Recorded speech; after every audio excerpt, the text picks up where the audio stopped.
The challenges are relevant to their fleet size. For the larger fleet operators out there, there's a recognition and understanding of what they need to do. Our experience shows that at companies that run in, say, 5, 50 or even up to 250 vehicles, it may not be their core responsibility. The tasks of managing fleets fits in with their day job. And so it's understanding and ignorance of what they need to do is the biggest challenge. And it's the education of the sectors that need to understand the risks and the legal challenges they've got that the smaller fleet operators need to embrace.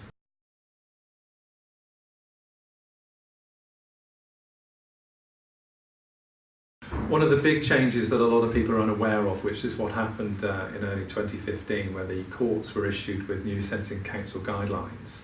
For most businesses, they're unaware of the implications of this, and they'd only find out if they're in court. The ramifications are now that the courts will look at the turnover of the company and align a fine relevant to how much they turn over. So a business that may have had an injury at work or worse could have levied a fine, could have been £50,000 or £60,000 going back around 3 years ago. If that same court case happened today, that fine would be £500,000. And the implications for businesses, especially small to medium-sized businesses where they don't have the resource and the expertise often to align to what they need to do, their businesses could fail and they could go bust. The courts are now looking at 3 years worth of financial records to establish the level of fines, but very, very few businesses are aware of this.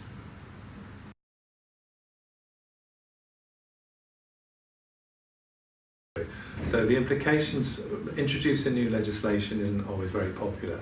However, if we look at the challenges in the way in which vehicles are managed in the UK, if anybody is operating vehicles over 3.5 tonnes, they're regulated by the DVSA and you hold an O licence.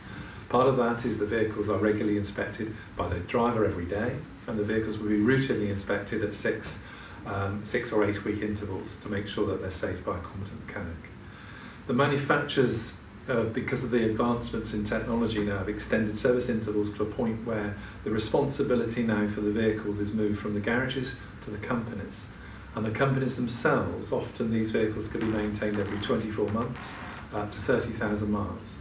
The implication is it's highly likely a lot of companies today have got vehicles on the road that are illegal, and anticipation, because they're being regularly maintained by garages, if the garages are only seeing this vehicle every 2 years or 30,000 miles, it's highly likely if the drivers are not carrying out regular safety checks on it, that the tyres on the vehicles will certainly break, bulbs and things like that could be illegal. So my recommendation for every company out there, especially running light commercial vehicles, is that they should adhere to the same best practices that the O licence operators do, and encouraging their drivers to carry out regular daily safety inspections.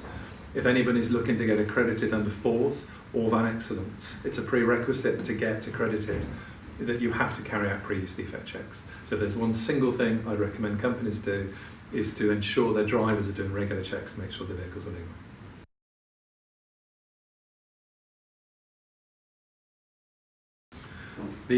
As far as we're seeing now, companies that are looking to address the issues to do with compliance embracing technology, and it's the technology now which is delivering the solutions for them. Whether that's carrying out pre-use defect checks on the vehicle by using, for example, an app on the phone, whether using web-based applications as far as managing the daily maintenance and driver management, or embracing the technology available with telematics, it is utilising the tools that are available now. And a point of illustration there is where the government, if we're looking at 2 points they've done, the abolition and removal of the road taxes from windscreens a couple of years ago, everything's online, and the licence checking now, there's no paper mandates, everything's online. So what we are recognising, the government are moving into having web-based solutions to be able to look at the information.